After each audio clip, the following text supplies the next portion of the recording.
networking mixer on social media and hosted by myself and Michael Stroud, my husband and business partner on the other side of the table. If you've never been to our events, iHollywood Forum produces conferences and summits on how technology is transforming the entertainment industry. Yoo-hoo! And we do an event almost every month in Los Angeles or San Francisco, and occasionally other cities like Las Vegas and Beijing. If you don't have our upcoming events, which we had at the front desk, we can pass them out. This is a schedule of our events for the rest of the year, with events like a Digital Media Venture Forum in San Francisco for companies looking to pitch for funding. So if you're looking for funds from venture capitalists or strategic investors, that's a great place to come. You can find information on our website.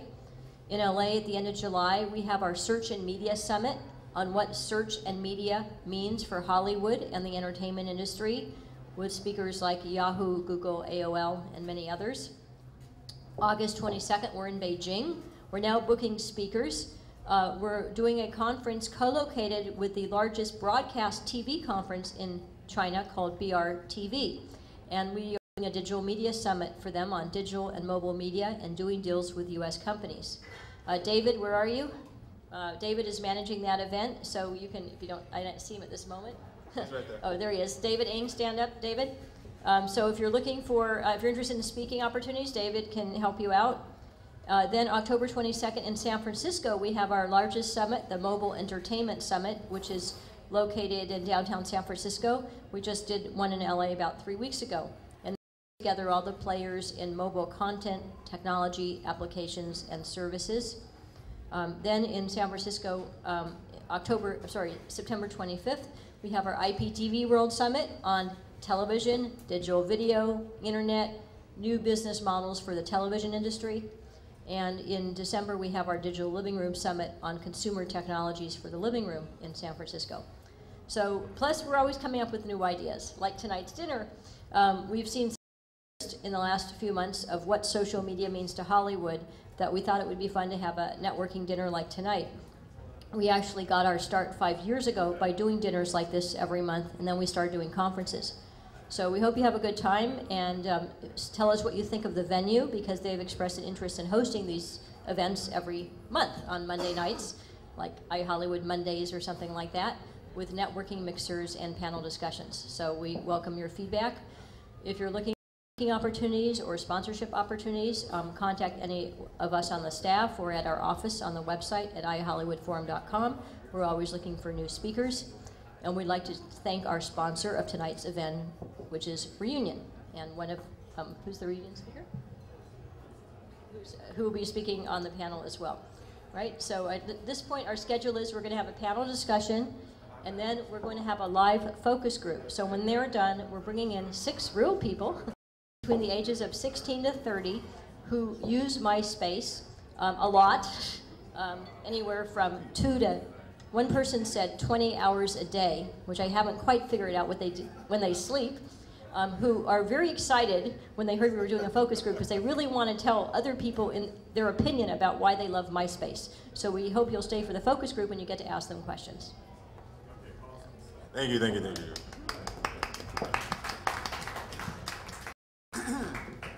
Okay, thank you, Zahava. How many people here are at an iHollywood Forum event for the first time, just as a matter of interest? Wow, quite a number of you. That's great, that's cool, welcome, that's good. That's kind of what we were hoping with this kind of event. We wanted to do something different. We don't always meet in bars. In fact, we never meet in bars. So this is with pool tables. Someone suggesting that we could all shoot a game of pool when we're done here, and I suppose that's a possibility. But usually we're at places like the Universal Sheraton or the Hilton or somewhat more upscale venues, so that's where our conferences are. So it is actually rather apropos that we are in a very social networking kind of a place, because that's our topic in regards to Hollywood. So why don't we go down the panel. Each one of you can introduce yourselves quickly and then we'll get into the meat and potatoes of today's discussion. My name is Neil Davis. I'm the president of Reunion.com, which is a people search and social networking company for the post-Facebook generation. My name is Jason Kirk. I'm director of marketing and content for MySpace, focused on content partnerships, both original and licensed, as well as advertising partnerships around that content. My name is John Huffman, and I am CEO of Real Hip Hop. We acquire independent hip hop music and distribute it online and via the mobile device. My name is Jason Nadler. I'm an agent at United Talent Agency, and I focus my business on the digital space. Good. So let me ask a question that comes up every time. It's certainly, when we first started, the very first event, did anyone in this audience attend the first event we ever did, or the four? You did, one. Well, we were right in the heyday of Time Warner, literally 3 days after Time Warner and AOL said that they were merging. And the very first we did, we got 300 people. And then the next event we did, we got 500 people. And then the third event, we got 1,000 people, complete with celebrities and raucous behavior. And it was the height of the internet.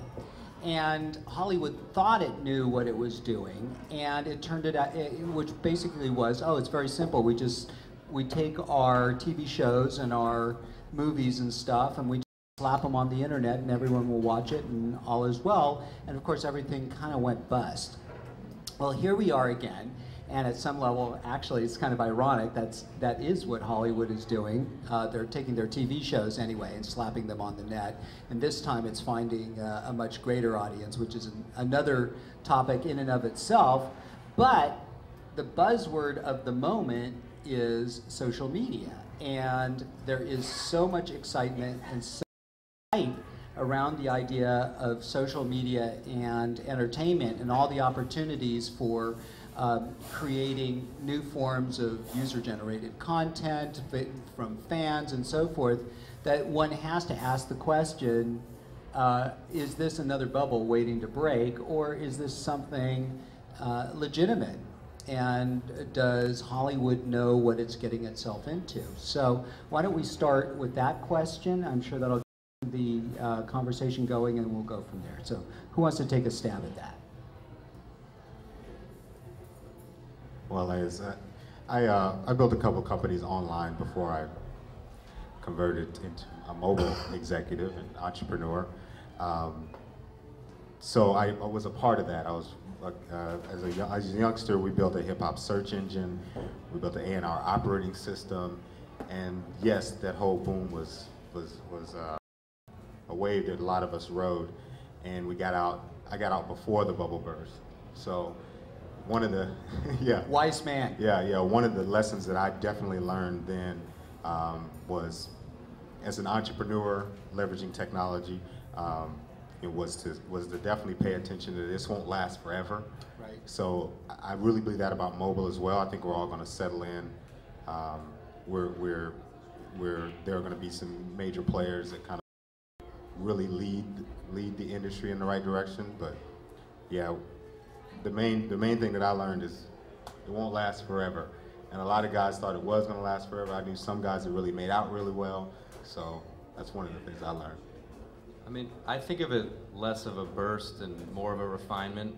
I mean, you think about what's going on in the housing market. It's not that all the homes are going away. It's just that things are adjusting. And this space, both internet and mobile, allows for so much distribution, and you don't have to have the keys to Time Warner or to Disney to get that distribution like you did. So everyone has a shot, and those with the right business model and the right approach to it will survive. And I think that hasn't changed for a long time. I just think more people have access to take a shot than maybe they did before.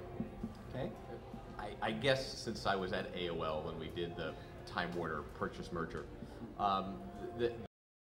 the concept of this whole social networking being a bust is actually not a bust, it's actually just an evolution. And so in the days of AOL and Yahoo being the destination and the walled garden, everybody was into putting their content there, and you had to pay, or there was monetization, and companies overpaid and then busted. What's going on now with the social media, whether it be MySpace or Facebook, is the consumer is getting more empowered, and so they want their experience to be personalized for them. And so I actually don't think it's a bust or it's a fad. I actually think it is the next evolution from becoming a predetermined controlled destination, which was great for people who are now in their 40s who grew up on dial-up, to a generation now that is growing up on broadband and can create their own experience. So I actually think that it's the next natural evolution. Yeah. And I think that just to add to that, the next evolution is that the advertiser has to catch up to where the consumer is today. And that will refine even further the development of the space and allow it to sustain itself. But that has yet to happen, I'd say. I mean, it is interesting, especially since you're talking about AOL, because in some ways, social networking is at the very basis of the internet movement, right? Because the #1 application, of course, is email. And AOL was the first social community, really, unless you count Prodigy, to really create that kind of a social network and make it work. So, but still, I have a certain degree of skepticism about the idea. I mean, when we talk about Hollywood getting involved here, this, I would say, pseudo-fiction that's survived for years, and it started during the internet, and it goes something like this. Users are being empowered, and because users are being empowered, they can come up with great songs. They can market those songs, not just songs, movies, you name it, games, everything. And because of that, they're going to create this. There's going to be a new model for distributing it, all kinds of new artists. And I mean, for the most part, that hasn't happened. Okay?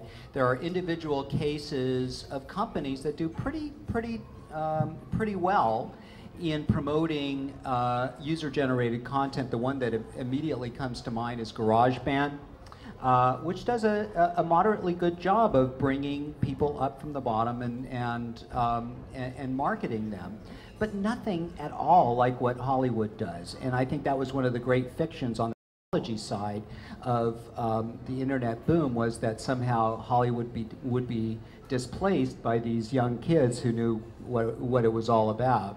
So I guess I would come back to, once again, we're hearing pretty much the same theme. Hollywood is, although interestingly, this time it's coming from Hollywood, which is, oh, we've discovered an entirely new way of discovering talent, and it's going to be big, and user-generated content is going to be really big. What's different this time? I mean, I guess I can handle that because I wouldn't have a job had that not be the philosophy of my company. But you know, the difference is that there's been a democratization in certain respects. There's been a democratization of distribution. There's been a democratization of content creation. If you even look back 10 years ago, digital video, digital pictures, you know, we were still living in the time of VHS, and that ability to sort of spark happened basically once in a sort of user-generated style, and that would probably be South Park. You know, you can look at the evolution of the videotape being handed around, and I remember being a senior in high school and popping it in my senior lounge and just being astounded by how funny this stuff was. And then 2 years later, it's on television, and 10 years later, it's one of the most successful animated shows on TV. So that's a great success story. It's a user-generated thing, but if you dial it back and you look at, you know, Matt and Trey as examples of creators, that fine line of 0.1% of truly creative, talented people still remains. It just is, the fact of the matter is that the talented person in Topeka, Kansas can now get my eyeballs in Hollywood because I'm surfing on YouTube, and that was not the case 10 years ago, and it's an important change, and it's why I get to surf the internet all day. I would just also add that how you define success has changed. We recently did a partnership with Jason and UTA with this series called Prom Queen, which was basically... Don't forget Michael Eisner, though. Which was basically 80, it's actually going on now, it's 80 days straight, one episode a day, 90 seconds long. It's a teen serialized mystery, and some of the episodes have gone well over 1 million views, some haven't, but you have a nice niche of people that are loyal to this. And what we're able to do now is that we can find out specific information about these people. You don't need 5 million people on ABC because you're an advertiser and you can't target them that way. You're just trying to throw it out there and hope you get enough of those people. But now you can get 50 or 100,000 people directly who you're trying to reach, and it becomes just as valuable, if not more. So you don't necessarily need the big blockbuster if you don't have the expenses and the economics behind it. It just depends on how you define the success of a certain program. Right. Well, that's a very good point. It changes the entire dynamic of creating a hit. If you're spending $100 million to create, actually $100 million is kind of cheap as far as blockbusters go. If you're spending $200 million to create the next Spider-Man, you're going to have to aggregate a pretty good audience to pay yourselves back, right? Jason, tell me a little bit about, I mean, obviously you're now part of Fox. How does that inform, of all the people who are sitting here today, you're probably the biggest example of this kind of this merger of these two sensibilities. How's that relationship playing out? You know, prior to working at MySpace, I worked at HBO, and I kind of have an understanding for kind of the corporate nature of big entertainment companies. And I think some people who don't have that experience may look at it differently, but I think it's actually the best of both worlds, because you get a company that obviously has distribution beyond what we had. I mean, obviously we've been making a very aggressive push internationally beyond just the United States, and they've been a big help in that. And the access to content and marketing resources via the Fox platforms and the studios is a huge help to me in my job. But at the same time, they understand that this is our business and this is a different space, and they kind of let us do what we need to do to try our best to continue building momentum for it. And at the end of the day, I mean, it's crazy to think about it, but we're only 3 years old. We're still learning along with them, and I think that everyone acknowledges that, so they really they take a hands-on approach when we need them to, but they understand that this is a business that they've invested in, and it's a little different from their traditional media outlets, and so they kind of lay off, and it's pretty fantastic. Because of course Fox has grown as big as it is. I mean, for example, if Fox were to, and this is not your arena, but I'm just throwing this out as an example, if Rupert were to acquire the Wall Street Journal, it's fairly clear that that would be amplified through every possible medium, through television, through newspapers, through radio, on and on and on. And presumably there would be a lot of hands-on work that needed to be done to do that. Is there a sense, my sense of what you're doing is that you're closer to like ABC and Disney, in the sense of, I mean, not in terms of what you do, but in terms of Disney has a certain understanding that if it gets deeply involved in ABC and makes it the Disney Channel, it's kill the golden goose. It really needs to let it be. I mean, is that Fox's attitude? Yeah, I mean, I think if you look on the site, we've obviously done things for 24 and American Idol, and why wouldn't we? I mean, they're two very popular and successful shows, but just 2 weeks ago, we were the first portal or online site actually ever for HBO to use, and they released their new comedy series, Flight of the Conchords, on MySpace a week before it aired on HBO. And they obviously have zero affiliation to News Corp, but the point is that the users are here, and they're only going to be here because we're giving them what they want, and that means Fox stuff, ABC stuff, random guy from Ohio stuff. You know, it's a diverse offering, and we're just trying to lifeguard the pool, so to speak. And if we just make it about Fox content, you know, that's the only audience we'll have. We won't be able to maintain the kind of growth in the user base that we have today. Did you have a comment? No, it's at the end of the day, whether it's Fox or anybody else, it's always about the content. And so if you take a look at at, there's five guys playing pool upstairs that are all having the next YouTube. But in fact, what ends up always happening is that the major media brands bubble to the top, right? And so you had 3 television networks and years ago, and now guess what? There's really only 4. And so you've got major online brands, and now you really have, and MySpace is part of a major media company, and now YouTube is now part of what arguably is a really major media company. But the key is content and a business model. It's interesting. I don't want to really go down this path too much because we're talking about social media, but I would argue that actually Yahoo is a media company, is a search company, and YouTube is, it's a very important piece of it, but really at its core, don't you think Google's about search? Yeah, but Google can now walk in to a major advertiser, to Ford or whatever it is, and say, what do you want to buy in television, radio, online? The only thing they really don't have, and newspaper, right? And so if it scare you, it's the fact that they can walk into General Motors and say, give me 20% of your ad budget, so give me $600 million, and I'll just make it work.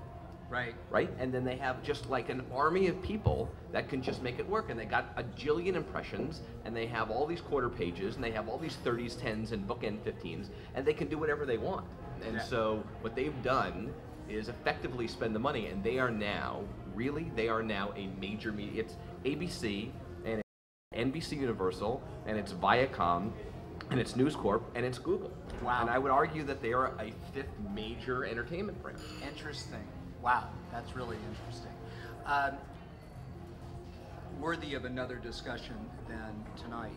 Well, tell me a little bit, Neil, about why you're here.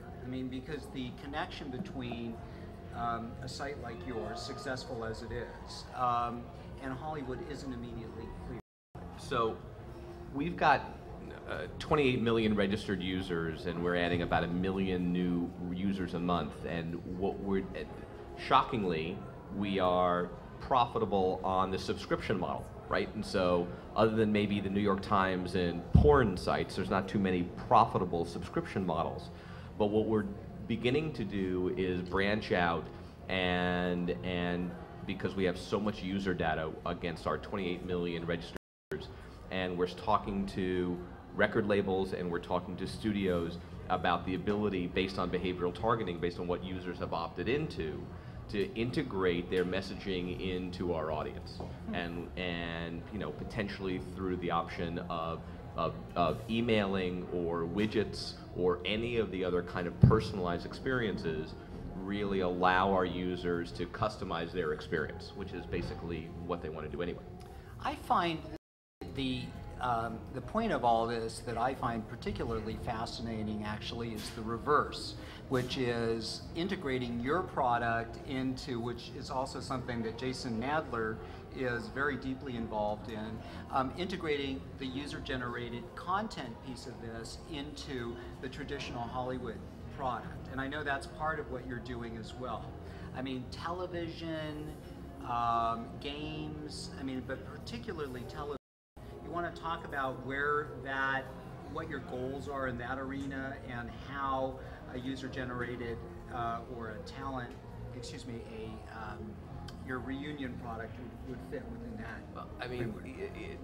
Like a lot of the other the larger social networks, we gain a lot of interest information from our users, and so we actually know that 1 million people on Reunion, their favorite book is the Bible, and so we actually can create faith entire campaigns around people and target it to people who have told us actually that their interest is the Bible or country western music. We have relationships with record labels where we're actually introducing opportunities not only to buy concert tickets, but albums and things for major artists. So because social networks, more than just the random churn and burn site, have user information based on interests and usage and time spent. I mean, really, it's all about interaction. It gives the opportunity for content to have a relationship with the user. Right. Right. If you're there for a minute and a half, 3 times a week, then there's not too much you can, there's not too much you can accomplish in a minute and a half unless you're on a porn site. But if you are, but if We are in a bar, guys. You sorry. can get away with it. But if you're spending 10 minutes a session 4 times a week, you can take a piece of content from Fox, you can take a piece of music, you can take something, whether it be short form or long form, and actually interact with it and create that kind of stuff, and that's great. That's neat. And there's also, you were mentioning, I hope I'm not speaking out of school here, about the idea of some television shows that could potentially be built around the reunion concept. You Right, want to talk about that a little? We're in the midst of discussion with a couple of reality producers because we've got literally thousands of stories about people, and a lot of MySpace has it, and Facebook has it, and a lot of the major social networks have it, about stories of people coming together and either meeting or, in our case, rediscovering people they've lost touch with, and doing. I mean, it's like This Is Your Life or whatever it is, where you actually bring people together and arrange reunions on television. And because of the explosion of reality television, we can actually do it both on and on television. And so we're in the middle of discussion with a whole bunch of people right now. Do you think Groucho is available for that? You bet your life. Yeah. Very good. That was not planned. I mean, I find that potential really, really fascinating. And sort of the coming together, I was just discussing this over dinner, the coming together of reality television and social networks is a fascinating trend. It's almost as if they were built for each other. So, Jason Nadler, how big is the potential for reality shows and social networking, and is this a big part of what you're thinking about? I'm going to be a little bit of a skeptic, but no.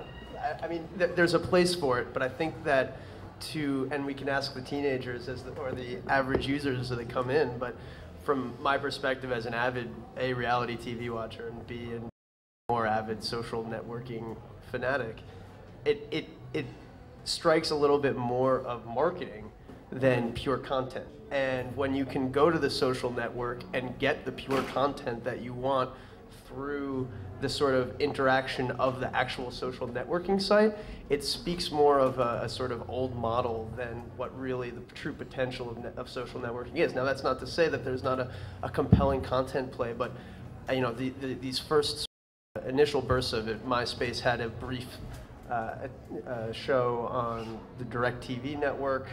Facebook is now doing something with themselves.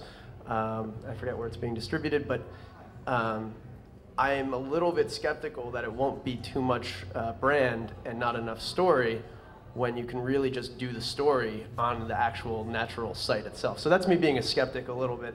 But I do think that as it evolves and there's more video components in social networking itself, that the idea that TV sort of has to be this passive experience will change, and the experience of the social network will look a little bit more like television itself.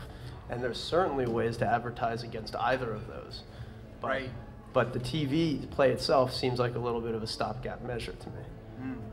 And what about, I mean, I keep on coming back to the American Idol model, because today, obviously, that is the most explosively successful example of taking people basically out in the trenches and involving them intimately in a show which, by the standards of modern television, at $2 million an episode for a drama, is probably extraordinarily simple and relatively inexpensive to produce.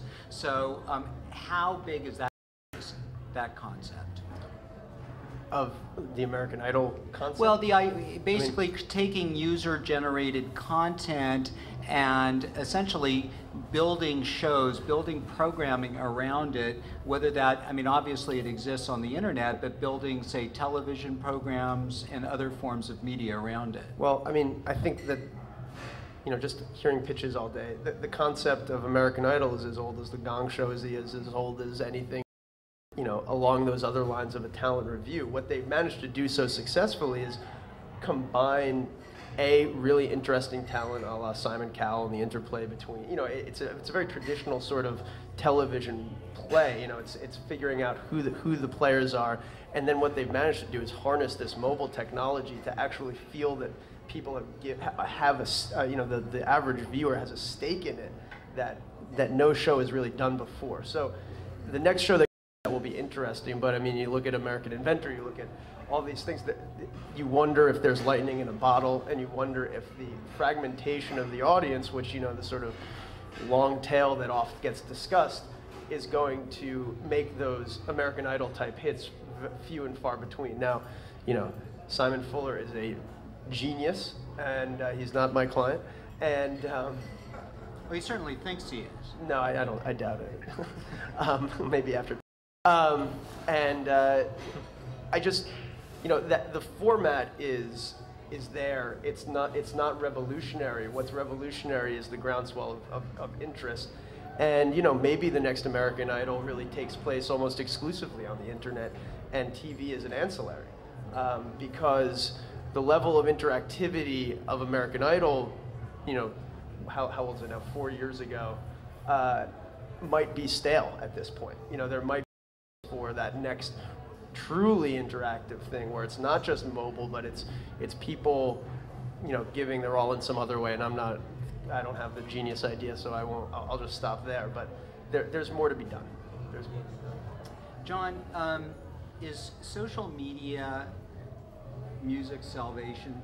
I mean, is it a way to create communities that would be willing to spend money on bands they care about, to create a groundswell of interest at a time when music is probably in the worst straits it's been in ever?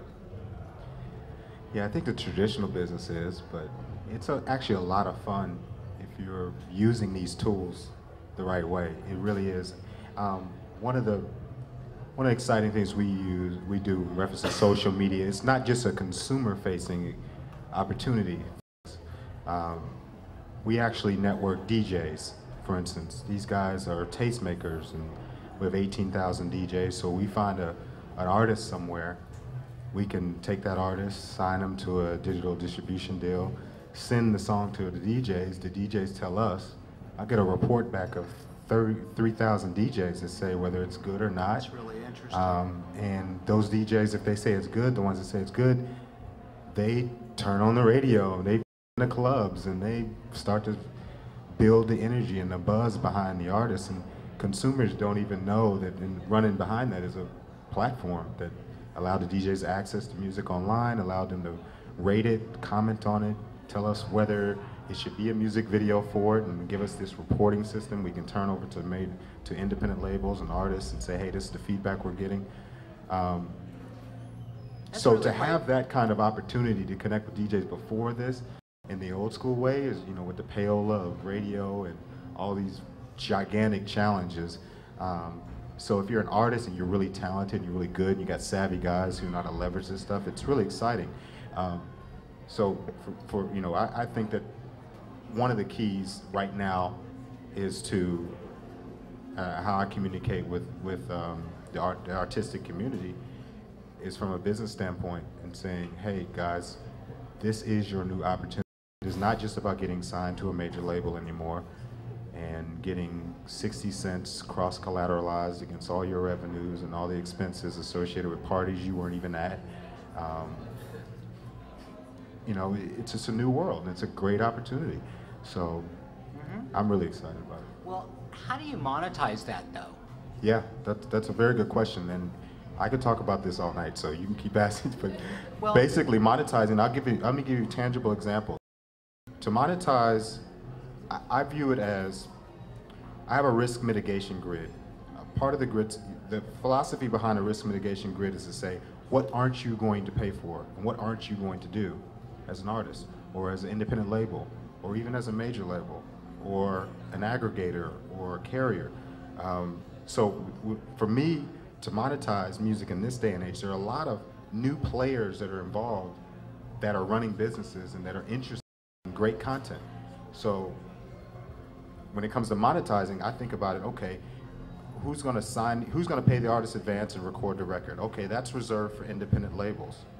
So there's a specific amount of money that's needed for that. So as an independent label, I say to them, guys, listen, okay, you don't need to spend any more than $30,000 signing an artist anymore, and so that's an advance, and $50,000 basically recording an album. So once that's understood, then it's like, okay, how do you make that money back? How do you really generate revenue from there? There are a lot of opportunities. I just did a preload deal where an artist that no one's ever heard of has 3.7 million of their MP3s on Motorola handsets.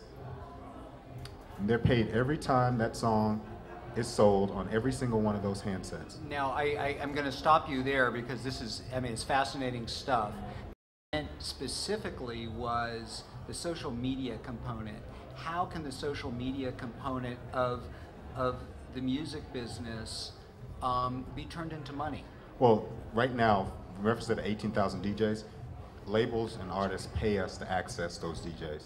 So for us, it's about, hey guys, you want us to send that song to these DJs? Very great, and this artist, and you want this feedback and this report back, that's going to cost you X number of dollars. So for us, it's a very profitable business and a great service that artists and labels love and DJs love. I mean, that's a really fascinating point because I always... And this has nothing to do with consumer facing, you know what I mean? Like, everything about social media is not about, I just want to, have my page up on this site or my pictures sharing with people. There are business opportunities in the middle of all this that are the most exciting part, Yeah, and an amazing opportunity to get demographic information Absolutely. at a level of granularity that people on television couldn't even dream of, No, right? exactly. And of course, Jason, you've broken a fair number of bands on MySpace too. Yes, I've personally broken them all. Yeah, They're paying me. it's a well-known fact.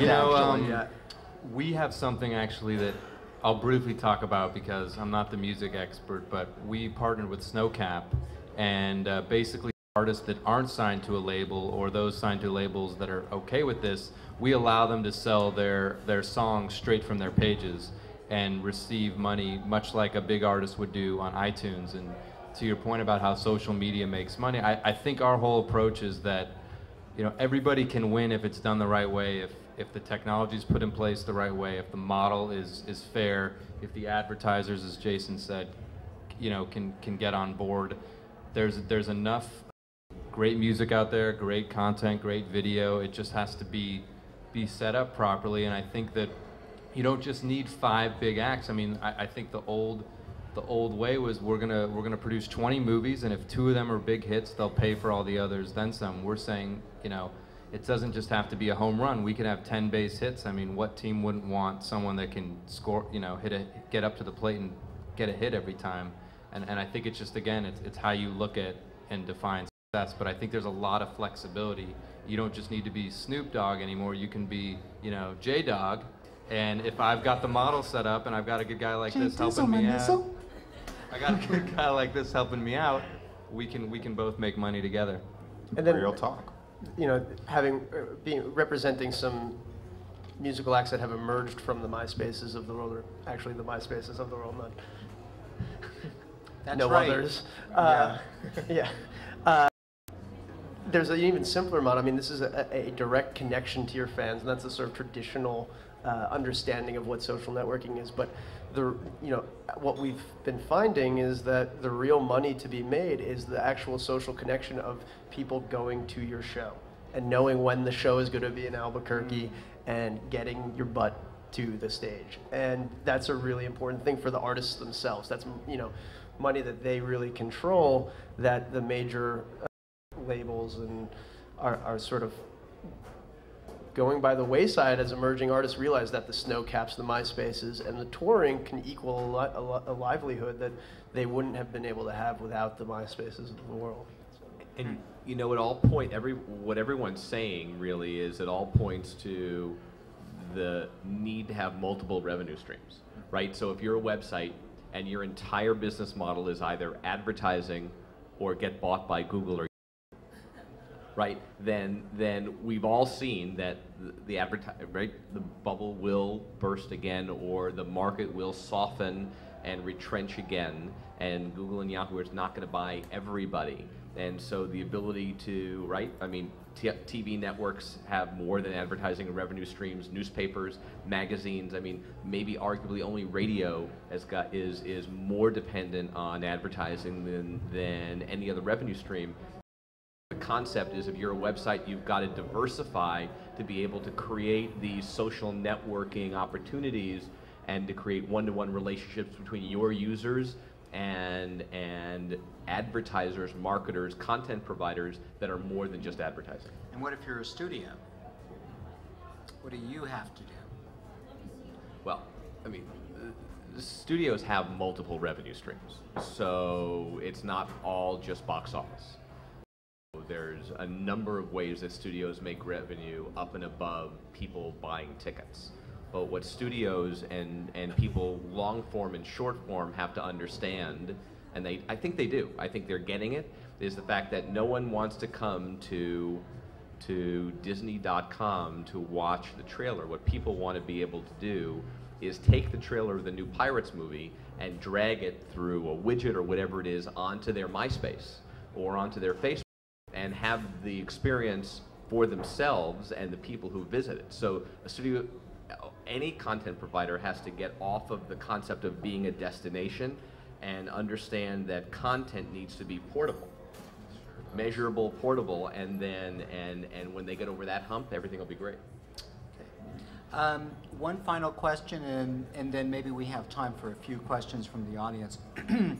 So, is there a market in any kind of subscription model for this stuff, or is it largely the free model, advertising supported free model? I mean, the MySpace is doing so well attracting advertising, and free does seem to be the dominant form these days. So, Jason Nadler, what's your feeling about that?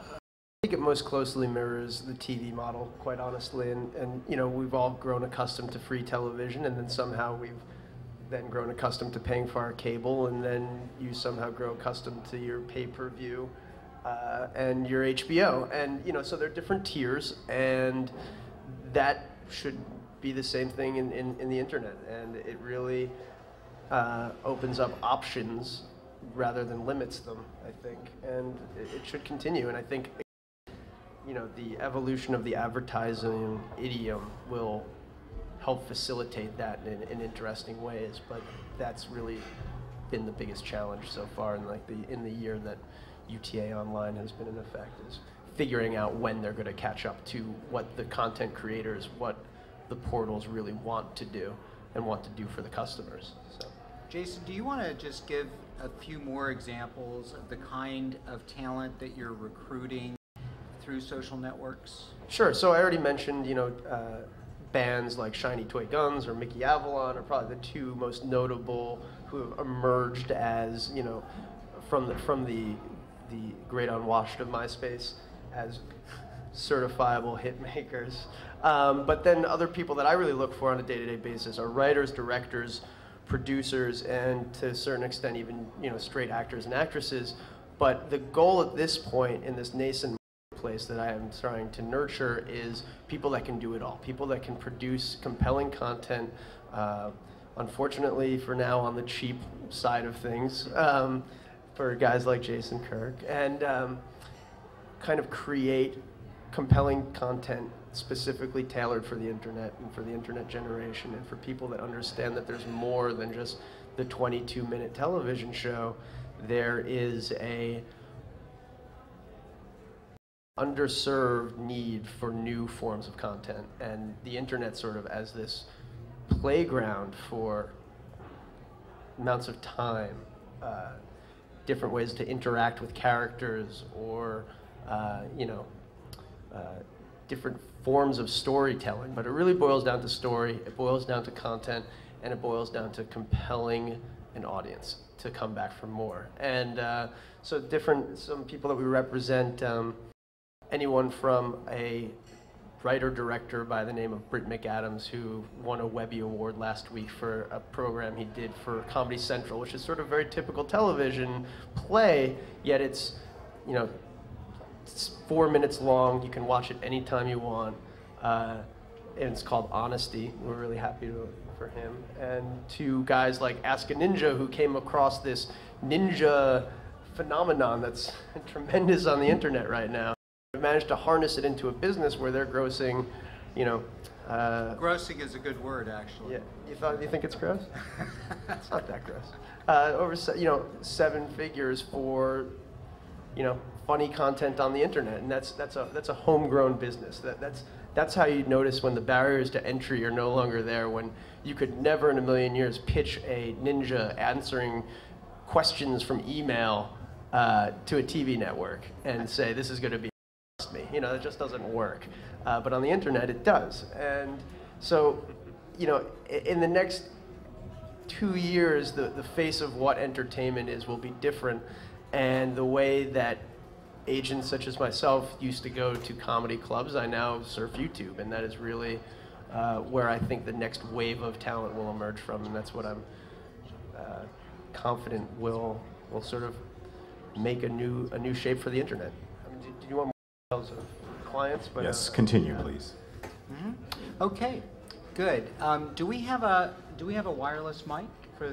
We do not. Okay, so I think we have time for just a few questions, but you're going to obviously have to speak up. And generally, I ask people to say who they are when they speak up. Yeah.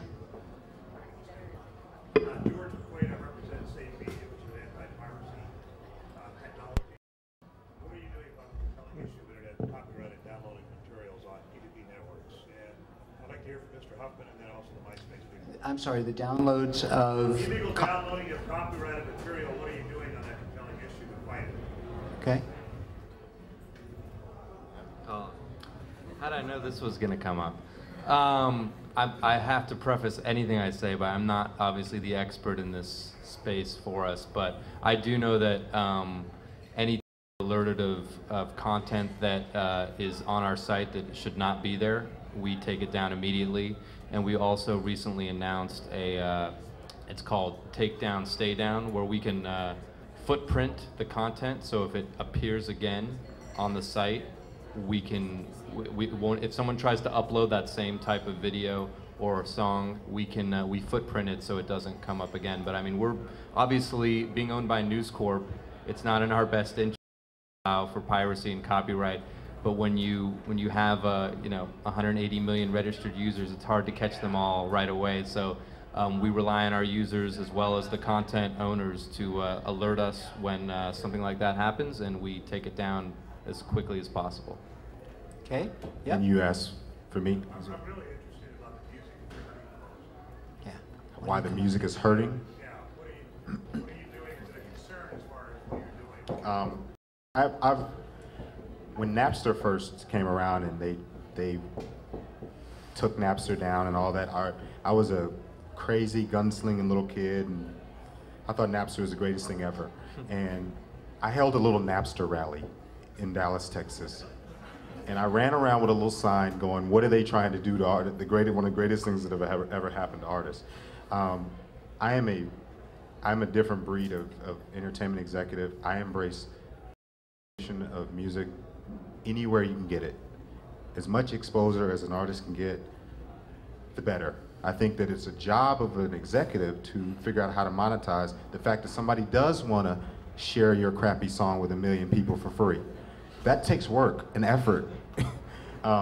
So I'm on that side of the fence, and always going to be on that side of the fence, because I think about radio and the fact that if a song is broadcast in a market to 500,000 people, that X number of percentage of those people are actually going to buy a CD, going to go to a concert, going to buy a T-shirt, going to, so I'm always going to be on that side of the fence. I think that companies, major companies, have the responsibility to step back and go, okay, when we're going to make money off of what you're doing, we're going to figure out how to pay you and how to protect you and all that. But I'm that guy going, yo, no one knows you. I want to distribute this everywhere, and I'll figure out how to make it work for now. That's a very good point. If you can distribute songs far more cost effectively, right? So isn't that most of the money that's spent on promotion? So if suddenly you found a way to distribute songs for free to millions of users, you don't have to make millions of great. users. Yeah, yeah. Okay, maybe one or two more. Yeah, and by the way, probably the best thing would be to just come up and use this mic.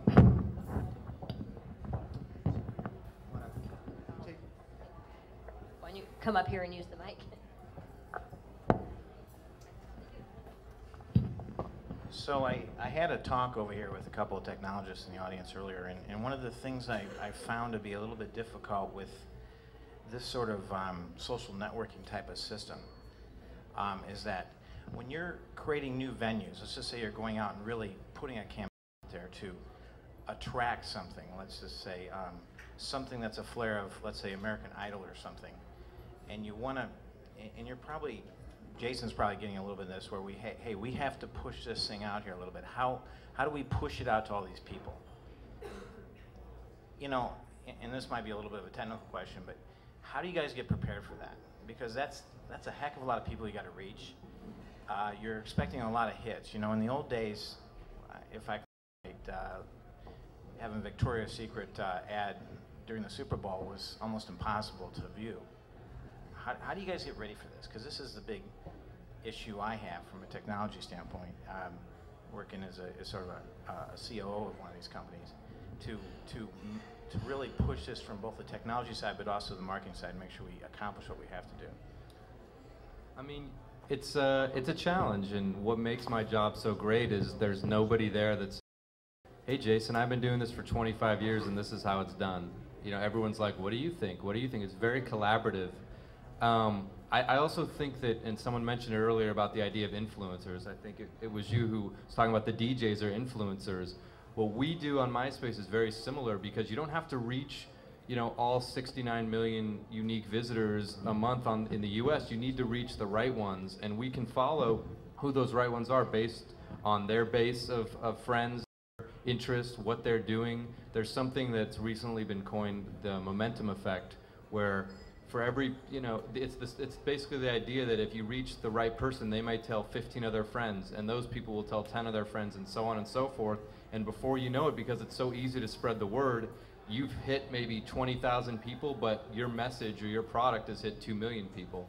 And so I think that what we try to do, and it's obviously a challenge every day, and we're always evolving, is to our users to try to equip them as much as possible with what they need, because there's nothing better than if I hear a song that I think none of my friends have heard that I think's great, I'm gonna go blast all of them to say, you gotta hear this. I wanna be the guy who introduced this to them.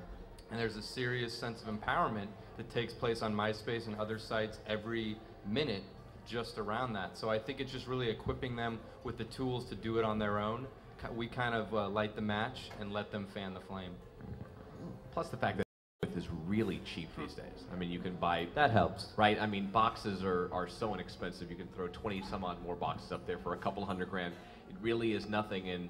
And what you're also going to start to see is when content that is bandwidth intensive starts to really bog down, that some of the major networks are going to start to farm out some of the infrastructure to peer-to-peer.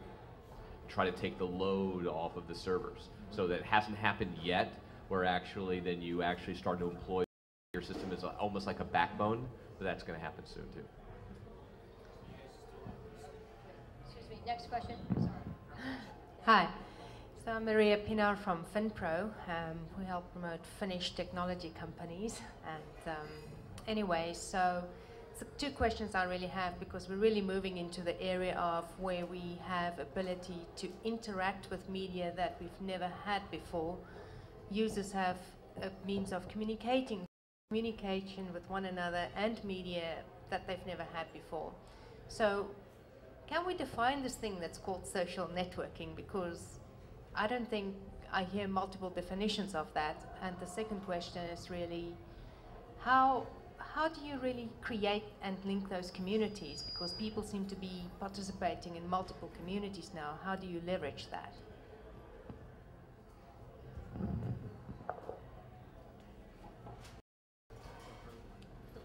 Um, I, I don't know if I have the answer to that, but what I will tell you that we do is we're kind of a content owner can come to us and we can distribute their content through 200 online MP3 sites that sell music, tier 1, 2, and 3 carriers, cell phone carriers. So we become kind of, you know, the aggregator model of distributing content. So we're not relying on or trying to be the technology behind it, but what we're doing is being the distribution network. I think you got to decide what you're really good at and what you really want to do. If you want to be on the technology side and develop technology and things like that, maybe there is an opportunity there to be kind of a distribution channel for all outlets. But, you know, for the most part, that's kind of what we do. We just kind of sit in the middle of all that and distribute it. And get it posted everywhere. You can get eyeballs. My question is really for Jason and Neil, I guess. My name is Klinger. I'm still hammering out a business plan, but my question is, like, how much of UTA is saying we need to work with Mark Burnett versus let's look at what's working? I mean, clearly there's, like, you know, however many views. You know what people like just by counting that. So, like, how much of that interacts? How much of that? In terms of if Mark Burnett, who's a very creative person, has a very creative idea that harnesses the internet in an interesting way, that's as important, you know, as if Joe Schmo from the street does. And I mean, quite honestly, this sort of chasing of big names to do these things on the internet is easy because it's what you know. And I think as the successes and failures shake out over the next year, you'll find that it's about the idea, it's not necessarily about the person behind it. I mean, if Steven Spielberg's On the Lot can fail so miserably, why on the internet should it be any different? You know, and are the people that really understand what the internet can give to a project of, you know, one generation or of another? There's a certain divide and it will play out. And so I don't, you know, it's great from an agent's perspective to be able to put Mark Burnett in a package and, you know, create added value for the creative people behind that. But creatively, I don't know if it's the right mix. And I'm always, I mean, this my job is to find that next Mark Burnett, who's the Mark Burnett of the internet, not Mark Burnett on the internet. You know. And you know, while the internet can give voice to the minority, right? I mean, you can swim upstream and create content for a very niche group of people. It's much easier to do Funny or Die and take amazing content and put it into an area where masses of people can do it. I mean, the niche works, but it's significantly more expensive and significantly slower to adopt. And the viral part, then you've got to completely depend on the viral part of business, which is just an awful concept, and only a couple of people get to harness that. Thank you. Hey, my name is Zhenka. I am, I guess you'd call it like a social engagement consultant, and so I had a question for all of you, because while we've been discussing, you know, the social media as a distribution platform and a talent scouting platform, nobody's brought up the word engagement yet. And the one thing that the internet does better than anything else is it's not better than a platform for advertising, it's a platform for engagement. And you guys might be kind of a skewed response just because nobody's going to come asking, you know, what's the value of social engagement on MySpace? It's not really, nobody's going to be wondering about that, but how do you talk about the value of social engagement as opposed to advertising, as opposed to, you know, any of the traditional non-engagement models? You know, you're right. It's completely important, and it's an inherent quality, at least at our company. That's what makes it work, and I think it just comes down to choice. I think that why, when people say, you know, how the heck did you get all these users so fast? I think it's just because we didn't tell them what to do. We kind of said, do what you want, and hopefully we can help you do that. And we left it up to them because we are in this world of choice, and it's not a privilege any longer. It's an exercise. And I think that when people feel they can do things the way they want, they thus engage that way too. They find people that are looking for the same things they want, and they feel that sense of comfort, and that takes on a whole new meaning to everyone. I mean, everyone's different, but I think the idea that we try to do is we're not trying to tell you what you should like. We're not telling you what TV show to watch and what artist to listen to. We're saying they're hopefully all here. Go find what you want and find the people who are also looking for those things and make that connection.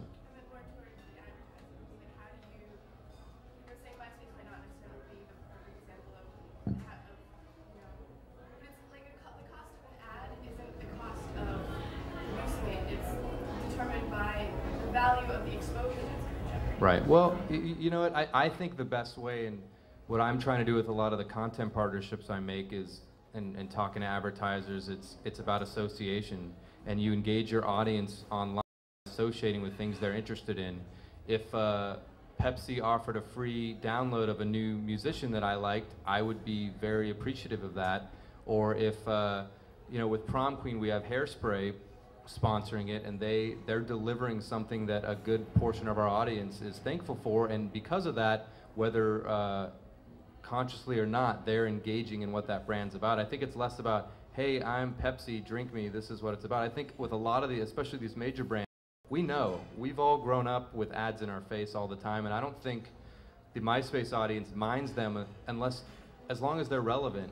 If I'm on a page about sports and I'm seeing a commercial for Dove, it's not going to work for me as much as if I'm seeing a commercial for, you know, the NBA on ABC.